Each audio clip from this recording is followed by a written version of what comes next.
Lecture number 10 कल की lecture नहीं,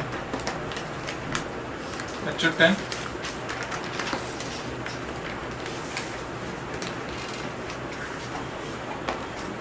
वेक्टर।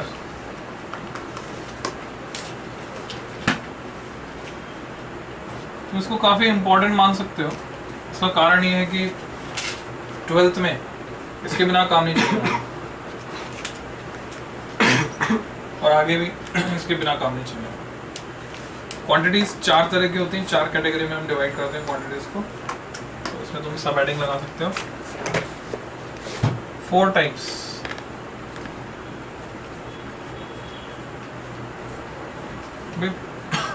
फिजिकल क्वांटिटीज का जो एक कैटेगराइजेशन हमने किया था वो ये था कि फंडामेंटल है, डिराइव्ड है, सप्लीमेंट्री है, ये 3 तरह की। ये दूसरा कैटेगराइजेशन है जिसमें एक तो होता है प्योर रेशियो। प्योर रेशियो जैसे सिंपल म्यू से दिखाते हैं हम रिफ्रैक्टिव इंडेक्स को। रिफ्रैक्टिव इंडेक्स ये प्योर रेशियो है। दूसरी तरह की क्वांटिटी होती है जिसको रिप्रेजेंट करने के लिए मैग्नीट्यूड की जरूरत पड़ती है, तो उसको बोलते हैं स्केलर। इसमें मैग्नीट्यूड होगा, इसकी कुछ यूनिट होगी, जैसे length equal to 10 metre. 10 metre, 10 numerical value, metre unit, 10 magnitude है इसका। लेंथ इज रिपीटेड 10 टाइम्स, ये इसका मतलब। तीसरी तरह की क्वांटिटी वेक्टर, जैसे 10 मीटर x एक्सिस के लॉन्ग। तो x एक्सिस के लॉन्ग डायरेक्शन दिखाने के लिए आई कैप यूज करते हैं, या फिर लैंग्वेज में लिख सकते हैं लॉन्ग पॉजिटिव x एक्सिस, ऐसा लिख सकते हैं। तो अगर मैग्नीट्यूड के साथ साथ डायरेक्शन भी चाहिए तो उस क्वांटिटी को हम बोलते हैं वेक्टर। चौथी तरह की क्वांटिटी होती है टेंसर।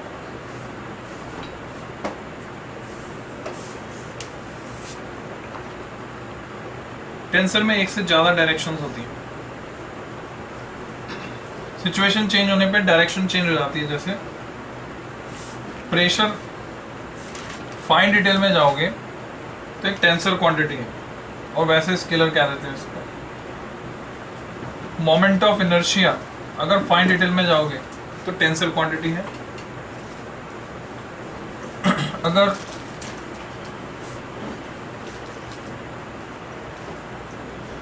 स्ट्रेस जो तुमने पढ़ा था, सिंबल सिग्मा से हमने दिखाया था, इसकी फाइन डिटेल में जाओगे तो ये भी एक टेंसर क्वांटिटी। तो ये तो हुआ कैटेगराइजेशन, 4 टाइप्स। अब हमारा कंसर्न जो है, मेन कंसर्न वो वेक्टर्स है। तो वेक्टर्स को हमें फुल डिटेल में पढ़ना है और अच्छे से प्रैक्टिस इसकी करनी है। तो सब हेडिंग वेक्टर्स, इसमें डैश लगा के तुम लिख सकते हो।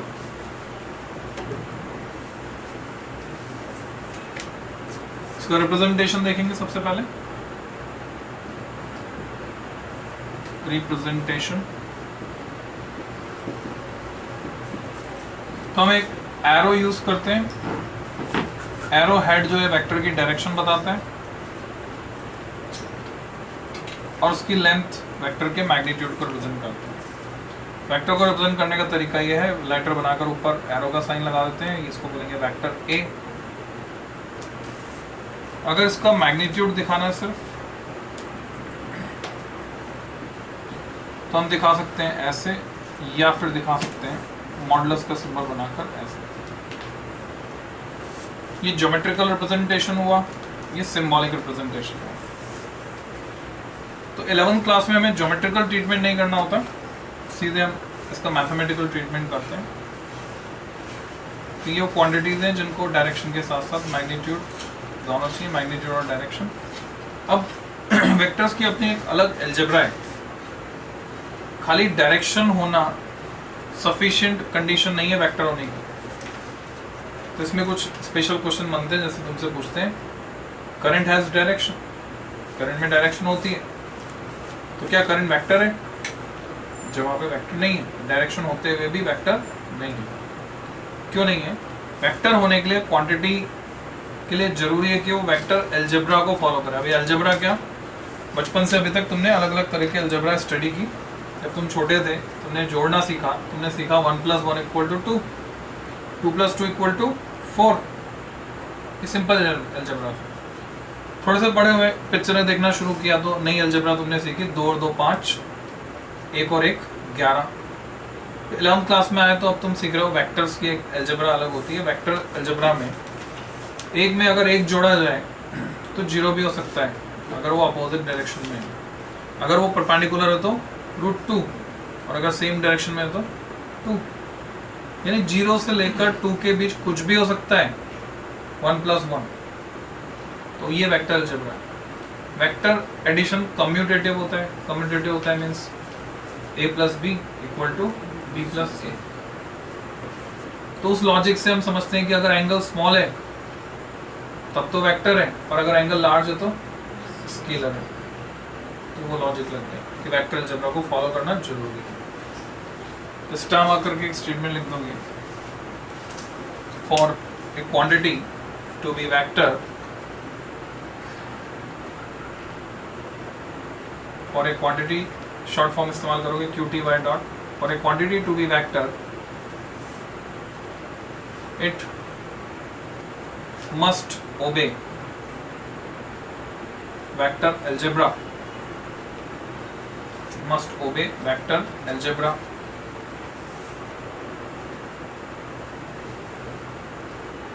ब्रैकेट में लिखोगे along with the condition that it should have direction, along with the condition that it should have direction।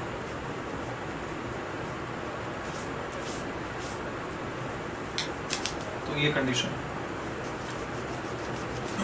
पहली तरह का जो क्वेश्चन बनता है, तुम्हें छांटना आना चाहिए विच quantity is vector which is scalar. तुम्हें कुछ क्वांटिटीज के नाम बोल रहा हूँ, तुम्हें बताना है वो वेक्टर है या स्केलर है। मास, वेट, वेट mg जो है उसमें डायरेक्शन है towards the centre of the earth, specified direction है, यूनिक डायरेक्शन है, so weight is vector. Mass scalar है क्योंकि तुम यूनिवर्स में कहीं पर भी चले जाओ, मास चेंज नहीं होता और उसमें कोई डायरेक्शन नहीं है। वेट चेंज हो जाता है और उसमें डायरेक्शन है। वेक्टर इसलिए क्योंकि उसमें डायरेक्शन है। Distance, displacement, speed, velocity, acceleration, force, torque, couple, pressure. Pressure को हम स्केलर की कैटेगरी में डालते हैं क्योंकि टेंसर तुम्हें पढ़ाया नहीं जाता। टेंसर हायर लेवल पे जाओगे तो पढ़ोगे। Work, energy and power, all 3 scalar, इनमें कोई डायरेक्शन नहीं। तो हर क्वांटिटी जैसे तुम नहीं पढ़ोगे तो तुम्हें सबसे पहले तय करना है, जैसे मोमेंटम वेक्टर, इम्पल्स वेक्टर, तुम्हें तय करना है कि उसमें डायरेक्शन है या नहीं है। और डायरेक्शन होने के साथ साथ तुम्हें ये भी देखना है कि वो वेक्टर अलजेब्रा को फॉलो कर रही है नहीं कर रही। करंट स्केलर, क्योंकि वेक्टर अलजेब्रा को फॉलो नहीं कर रही। 2 तार आ रहे हैं, एक से करंट आ रही है 3 एम्पियर, दूसरे से आ रही है 5 एम्पियर। इस तार से करंट जा रही है तो वो हमेशा 8 एम्पियर होगी। इस बात से कोई फर्क नहीं पड़ता कि इनके बीच का एंगल क्या है। अगर ये वेक्टर होती तो एंगल चेंज होने पे चेंज हो जाती, तो ऐसा नहीं है। ठीक, तो हमने डिस्टिंग्विश करना सीख लिया। अब हमें पढ़ना है टाइप्स ऑफ वेक्टर। इसमें कुछ है इंपॉर्टेंट टाइप, कुछ है अनइम्पॉर्टेंट टाइप। कुछ का तो नाम से ही पता चल जाता है कि हाँ ये इस तरह का वेक्टर है। कुछ जो इंपॉर्टेंट टाइप है उसमें 4 है, वो हमें डिटेल में पढ़ना है। सब हेडिंग टाइप्स ऑफ वेक्टर। वो कंसेप्ट तो तुम्हें क्लियर है ना, एंगल छोटा है तो वेक्टर है और बड़ा है तो स्केलर है। किताब घुमा कर देखते हैं ना।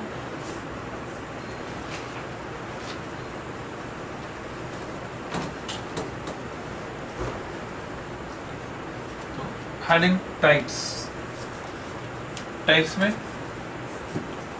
जनरल में सीधे सिर्फ नाम लिखेंगे, जनरल, सब हेडिंग जनरल। जनरल टाइप्स हो गए इक्वल, यानी सबके आगे वेक्टर लगता जाएगा, equal vector, opposite vector, parallel vector, coincident, coplanar, coplanar same plane में, कोइंसिडेंट मतलब एक ही पॉइंट से गुजरे, को टर्मिनस एक ही पॉइंट पर खत्म हो, को इनिशियल एक ही पॉइंट से स्टार्ट हो, polar having a well known starting point, जैसे एक्स एक्सिस वाई एक्सिस क्या है, वेल नोन स्टार्टिंग पॉइंट है, ओरिजिन, पोलर वेक्टर्स। तो ये ऐसे वेक्टर है, नाम से पता चल रहा है ये इंपॉर्टेंट कैटेगरी को बिलोंग नहीं करते, टाइप्स बस नाम जानने काफी है। जो इंपॉर्टेंट कैटेगरी को बिलोंग करते हैं उसमें हमें पढ़ना है सब हटेंगे, स्पेशल वेक्टर्स में क्या क्या पढ़ना है हमको हमें पढ़ना है यूनिट वेक्टर, वेरी स्पेशल। नाम से क्लियर हो रहा है, फिजिक्स में चीजें नाम से क्लियर हो जाती हैं। यूनिट ऐसा वेक्टर जिसका मैग्नीट्यूड होगा 1 और उसमें डायरेक्शन होगी, तो तुम इसके लिए लिख सकते हो it is a vector having magnitude 1 and is directed, it is a vector having magnitude 1 and is directed in the direction of given vector, directed in the direction of given vector, represented as a cap equal to vector a divided by its magnitude। Unit vector को symbol के ऊपर cap लगाकर दिखाते हैं, a cap vector a divided by its magnitude।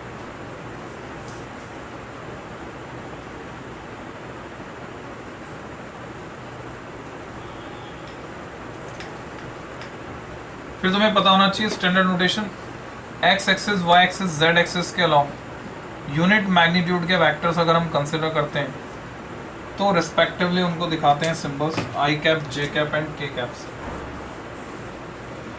I cap x axis के along, अगर unit magnitude का vector लिया मैंने वाई एक्सिस के अलोंग जे कैप, अगर मैंने जेड एक्सिस के अलोंग लिया तो के कैप।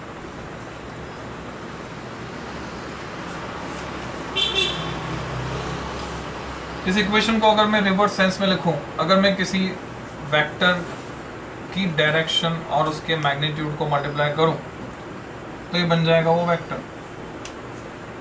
ए कैप है उसकी डायरेक्शन, यानी उसकी डायरेक्शन में यूनिट वेक्टर, और ए है उसका मैग्नीट्यूड, तो ये बन जाएगा वेक्टर।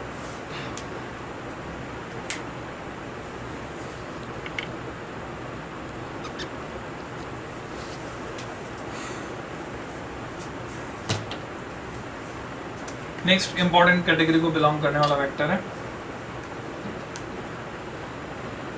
जीरो वेक्टर और नल वेक्टर।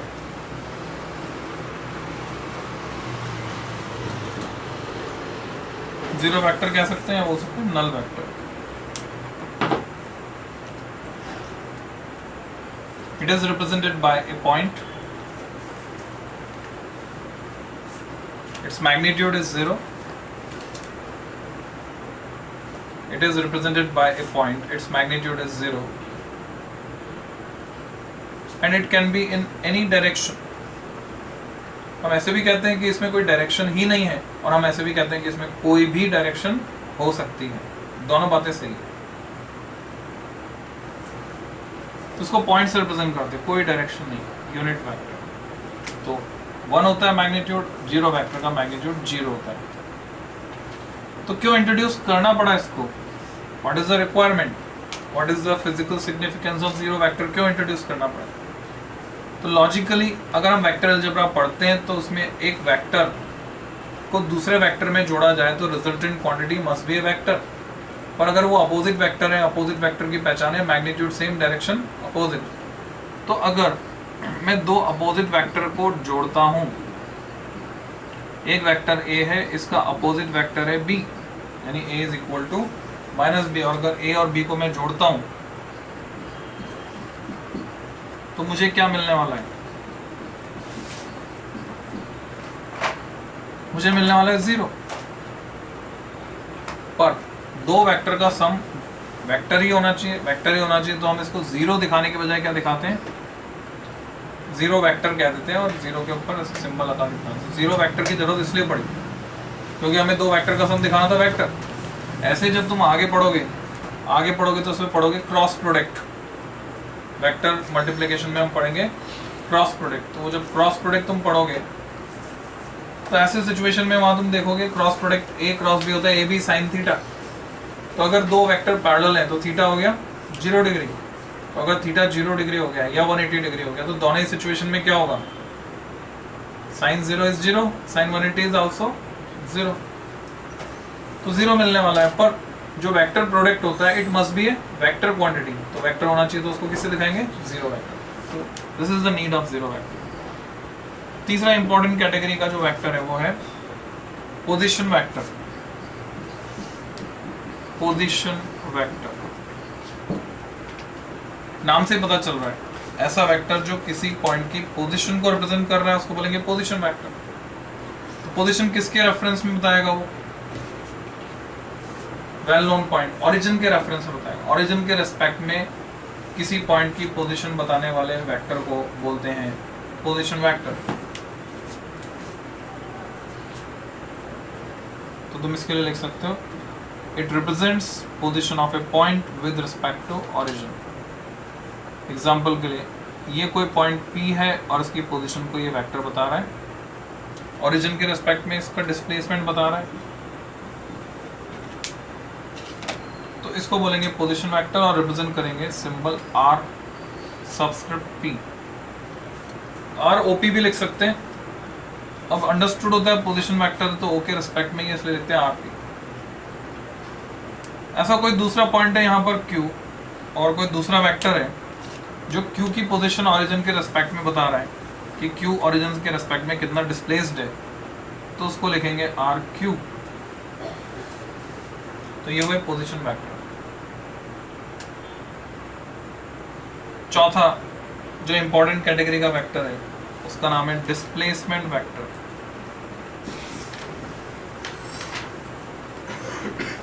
और उसको मैं यहीं पे दिखा सकता हूं इसी में। अगर मैं किसी ऐसे पॉइंट के रिस्पेक्ट में पोजीशन दिखा रहा हूं जो कि ओरिजिन नहीं है, यानी Q की पोजीशन P के रिस्पेक्ट में, तो ये वेक्टर दिखा रहा है कि Q P के रिस्पेक्ट में कितना खिसका हुआ है, कितना डिस्प्लेस्ड है।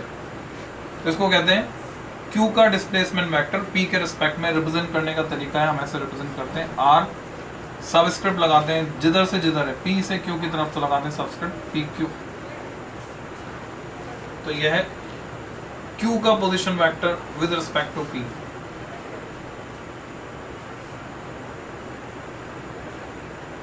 तो ये चार तरह के वेक्टर हैं जो इंपॉर्टेंट कैटेगरी को बिलोंग करते हैं, ये तुम्हें आने चाहिए।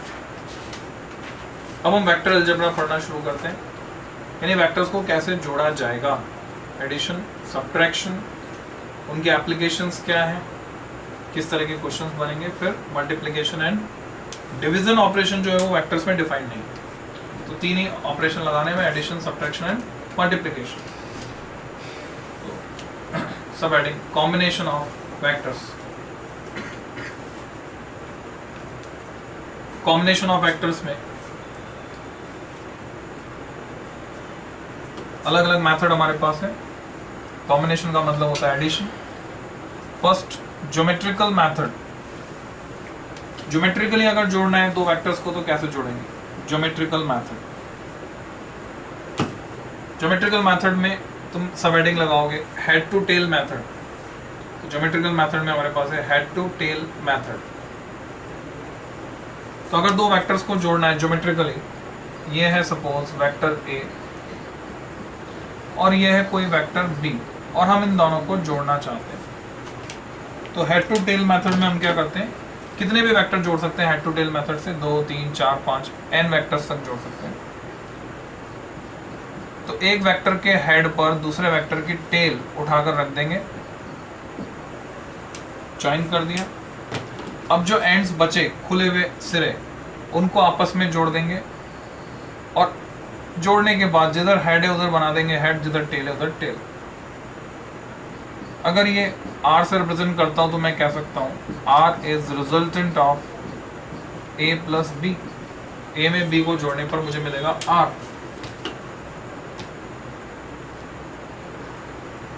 और इसके लिए हम कुछ लॉ स्टेट करते हैं, जिनके स्टेटमेंट एग्जाम में 1 नंबर में, 2 नंबर में, 3 नंबर में स्टेटमेंट के साथ प्रूफ अगर पूछते हैं तो वो पूछते हैं। तो सबसे कॉमन लॉ जो है वो बोलते हैं triangle law of vector addition, और वो ज्योमेट्रिकल मेथड है, triangle law of vector addition, तो वो पढ़ेंगे। Next heading, triangle law of vector addition.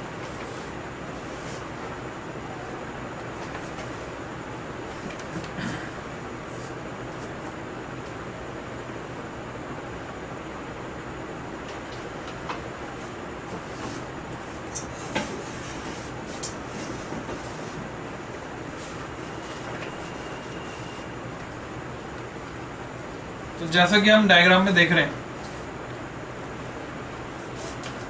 Triangle law की मदद से हम 2 वेक्टर्स को जोड़ सकते हैं। तो इसका स्टेटमेंट लिखना सबसे पहले, और स्टेटमेंट रटा हुआ होना चाहिए, रट जाना चाहिए, याद होना चाहिए। तो में से कोई स्टेट कर सकता है what is triangle law of vector addition? State triangle law of vector addition. Statement. तो अगर तुम उस चीज को समझते हो तो तुम्हें स्टेटमेंट बनाना भी आना चाहिए, स्टेटमेंट बनाने की एबिलिटी डेवलप करनी, स्किल डेवलप करनी होगी। ऐसा तो है नहीं कि तुम ट्राइंगल लॉ नहीं समझते, यहाँ पे ट्राइंगल लॉ ही दिख रहा है, तो वो लैंग्वेज की प्रैक्टिस करनी होगी। लिखोगे if we can represent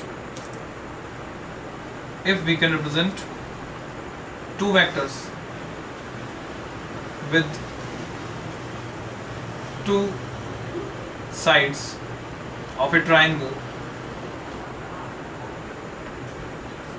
taken in same manner, 2 sides of a triangle taken in same manner। इस लाइन का क्या मतलब है? तुम ऐसा नहीं ले सकते कि एक साइड ऐसे दूसरी साइड ऐसे, हेड हेड नहीं, टेकन इन सेम मैनर, एक का हेड दूसरे की टेल, comma then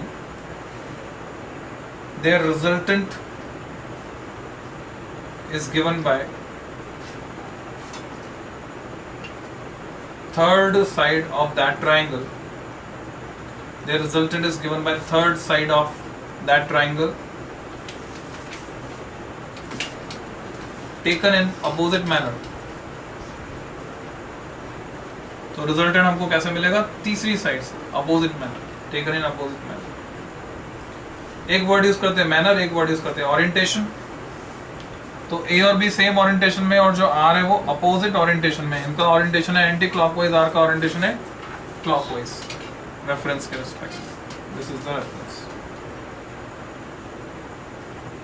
तो इस तरह से हम triangle law, geometrical method add करते हैं। ट्राइंगल लॉ में मैथमेटिकल मेथड भी है जो आगे पढ़ेंगे। अब इसी कंसेप्ट को हम एक्सटेंड करते हैं, अगले पे जाते हैं, पैरेललोग्राम लॉ। नेक्स्ट हेडिंग, तुम्हें प्रैक्टिस करनी लिखने की, डेफिनेशंस बनाने की प्रैक्टिस होनी चाहिए तुम्हारी, वही प्रैक्टिस मैं करवा रहा हूँ। पैरेललोग्राम लॉ अब लिखना भी शॉर्ट में है, तो पैरेललोग्राम लिखने की जरूरत नहीं, सिंबल बनाओ, पैरेललोग्राम लॉ। इसका लॉजिक ये है, ट्राइंगल लॉ के एक्सटेंशन में देखा जाए तो अगर 2 वेक्टर्स को मुझे जोड़ना है, एक वेक्टर है P, दूसरा वेक्टर है Q, दोनों के बीच कुछ एंगल है, अगर मैं इनको जोड़ना चाहता हूँ, ये 2 वेक्टर किसी पैरेललोग्राम की 2 एडजेसेंट साइड्स को रिप्रेजेंट कर रहे हैं, तो मैं पैरेललोग्राम कंप्लीट करूंगा और इनका जो पॉइंट ऑफ इंटरसेक्शन है उससे जाने वाले डायगोनल को कंसिडर करूंगा। तो वो जो डायगोनल होगा वो इनके रिजल्टेंट को रिप्रेजेंट करेगा। और इसके लिए लॉजिक ये है कि अगर मैं नाम दे दूँ यहाँ पर ABCD, तो जो AD है और जो BC है वो दोनों बराबर हैं, BC is also equivalent to Q। तो अगर मैं ट्राइंगल लगाता हूँ AB प्लस BC, तो वो बराबर होगा AC R के, या मैं लिख सकता हूँ P plus Q equal to R। तो ये डायग्राम बनाने के बाद तुम लैंग्वेज में लिख सकते हो इसका statement.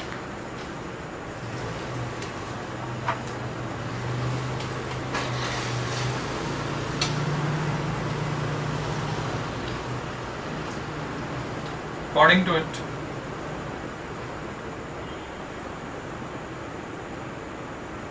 comma, if we can represent 2 vectors with 2 adjacent sides of a parallelogram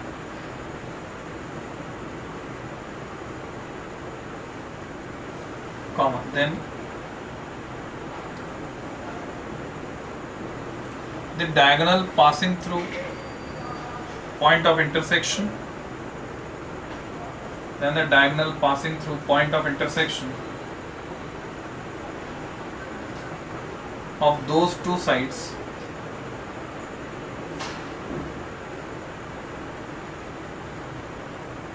will represent their resultant. Of those two sides will represent their resultant.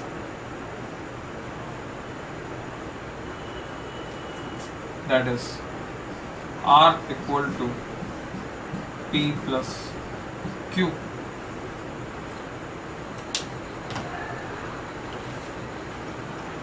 इसी कंसेप्ट को हम और एक्सटेंड करेंगे. दो वेक्टर जोड़ने हैं तो ट्राइंगल लॉ या पैरेललोग्राम लॉ. सेम ओरिएंटेशन में तो ट्राइंगल लॉ, सेम ओरिएंटेशन में नहीं है तो parallelogram law.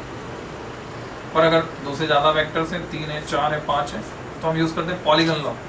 Next polygon law.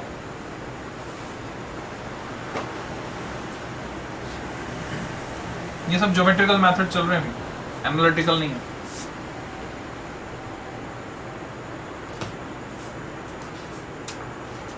मान लो मेरे पास 5 वेक्टर है. ए, मैंने हेड टू टेल मेथड लगाया.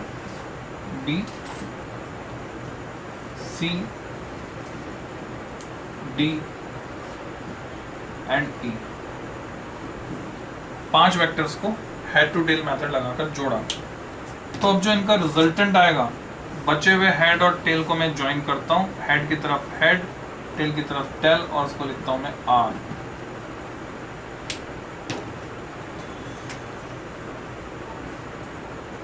तो मैं यहां पर ये रिप्रेजेंट कर सकता हूं, दिखा सकता हूं पॉलीगन लॉ से कि आर होगा a plus b plus C plus D plus e, इनके बराबर. तो स्टेटमेंट कैसे बनेगा?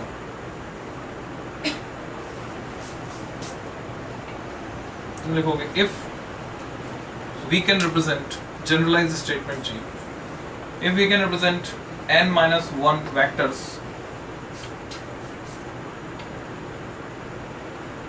with n minus 1 sides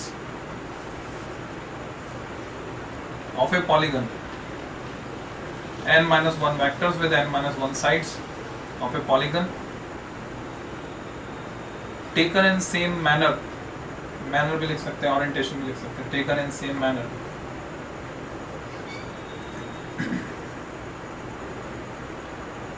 comma, then nth side of that polygon, एनिमी साइड उस पॉलीगन की, nth side of that polygon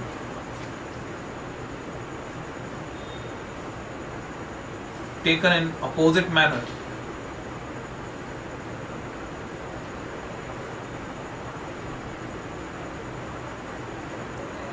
will represent their resultant. Taken in opposite manner will represent their resultant.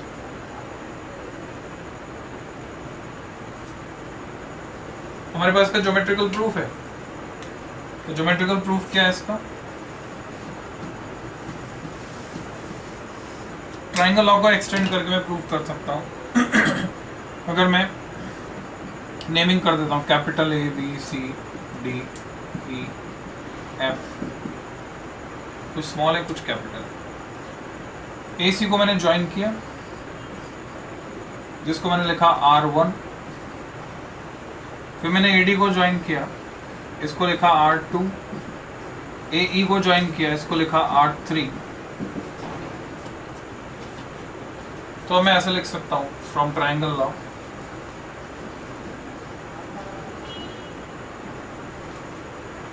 मैं लिख सकता हूं R3 plus E equal to R. R3 plus E equal to R. R3 की जगह मैं लिख सकता हूं R2 plus D, triangle law से. R2 plus D plus E equal to R. R2 की जगह मैं लिख सकता हूं R1 plus C, R1 plus C plus D plus E equal to are.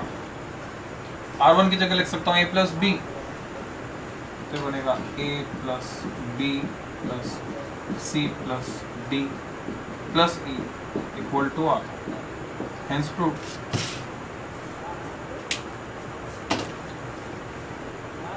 तो ये पॉलीगन लॉ का प्रूफ है, जिसको हमने साइन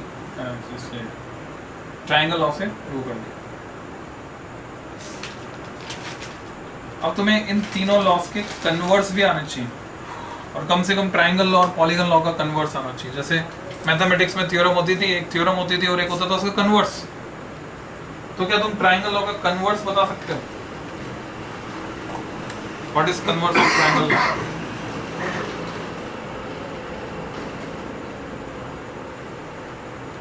हेडिंग लगाओ कन्वर्स ऑफ ट्रायंगल लॉ, तो उसके बाद कन्वर्स ऑफ पॉलीगन लॉ भी लिखेंगे। तो जैसे ट्रायंगल लॉ लिखेंगे वैसे तुम्हें कोशिश करके पॉलीगन लॉ के लिए कन्वर्स बनाना होगा। कोशिश कर लो, अगर तुम बता सकते हो कन्वर्स ऑफ ट्रायंगल लॉ।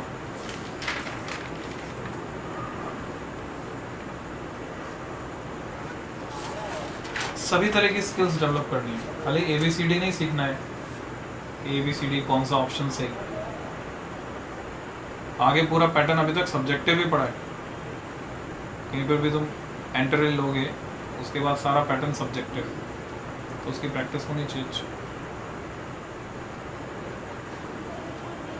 बता रहे तुम्हें से कोई कन्वर्स ऑफ ट्रायंगल लॉ? इसको तुम ऐसे समझ सकते हो,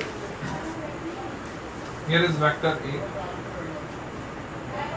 this is vector B and this is vector C. Suppose ये vector C, तीनों सेम ओरिएंटेशन में, तो इसका जो अपोजिट वेक्टर होगा C का, उसको मैं क्या लिख सकता हूँ? Minus C। तो ट्रायंगल लॉ से मैं क्या लिख सकता हूँ? ट्रायंगल लॉ से लिख सकता हूँ a plus b equal to minus C, क्योंकि वो अपोजिट ओरिएंटेशन में है। और जब अगली स्टेप में इसके लिखूंगा तो क्या लिखूंगा? a plus b plus c equal to 0, और 0 कौन सा 0? 0 वेक्टर। तो स्टेटमेंट क्या बन गया इसका? लिखोगे if we can represent 3 vectors with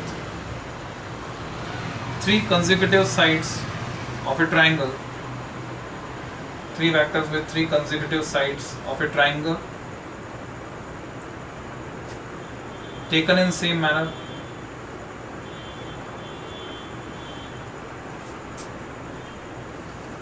comma, then their resultant is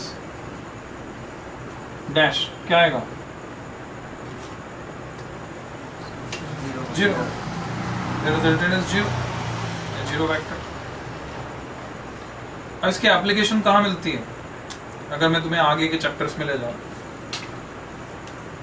just imagine ये एक इक्विलेटरल ट्राइंगल है।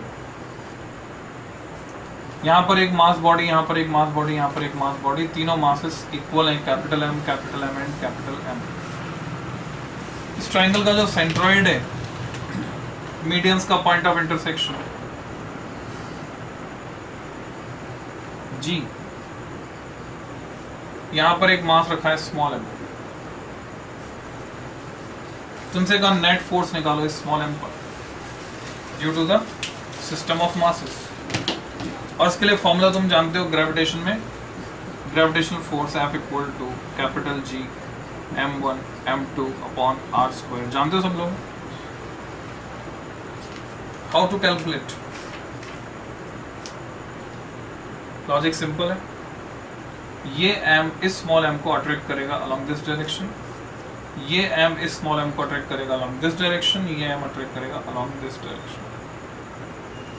नेट निकालना है, हम क्या देख पा रहे हैं? देयर आर 3 फोर्स वेक्टर्स, और कैसे हैं? कोइंसिडेंट है, कोइनिशियल है, एक ही जगह से स्टार्ट हो रहा है। ये इक्विलेटरल ट्रायंगल है, इन सबके मैग्नीट्यूड सेम है, तीनों इक्वल मैग्नीट्यूड के वेक्टर हैं। मैं इसको दिखाता हूँ, मान लो ये पॉइंट 1 है, ये पॉइंट 2, ये पॉइंट 3 और ये पॉइंट 0। तो इसको मैं दिखाता हूँ किस पर किसके कारण, force on mass at 0 due to mass at 1, force on mass at 0 due to mass at 2, force on mass at 0 due to mass at 3। अगर मैं F01 को दिखाता हूँ तो कैसे दिखाऊंगा, ये वेक्टर F01 बना लिया, F01। अब मान लो मैं हेड टू टेल मेथड से जोड़ता हूँ, F02 बनाता हूँ, तो F02 कैसे बनाऊंगा, ये बनाया मैंने F02। अब मैं F03 बनाता हूँ तो क्या होगा, मैं पाऊंगा कि ये ट्रायंगल कंप्लीट हो जाएगा, इट इज F03। तो कोई मैथमेटिकल कैलकुलेशन नहीं करनी पड़ी, रिजल्ट मुझे मिल गया। Net force on mass small m how much, 0। Triangle बन रहा है, सिमेट्री है, जैसा ग्रेविटेशन में किया। अगर मैं यहाँ चेंज कर दूँ, मास हटाकर यहाँ पे लगा देता हूँ चार्ज Q Q Q, यहाँ लगा देता हूँ स्मॉल q, प्लस भी हो सकता है माइनस भी। प्लस होगा तो ये जो अट्रैक्शन थे वो रिपल्शन हो जाएंगे, डायरेक्शन रिवर्स हो जाएगी, और माइनस होगा तो सेम अट्रैक्शन ही रहेगा। और अब भी अगर मैं रिजल्टेंट फोर्स माइनस q पर निकालूंगा तो क्या आने वाला है, 0। कैसे, फ्रॉम कन्वर्स ऑफ ट्रायंगल, ऐसे कन्वर्स ऑफ पॉलीगन लॉ लिखो, converse of polygon law.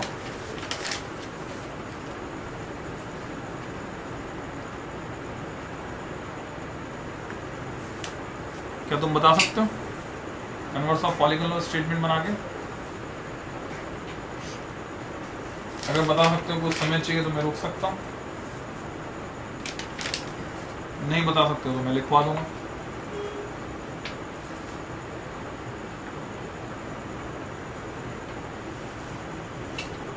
We can represent with n consecutive sides of a polygon taken in same manner. Correct, similarity से स्टेटमेंट, जैसे ट्रायंगल लॉ में लिखा वैसे लिखोगे if we can represent n vectors, if we can represent n vectors with n consecutive sides of a polygon,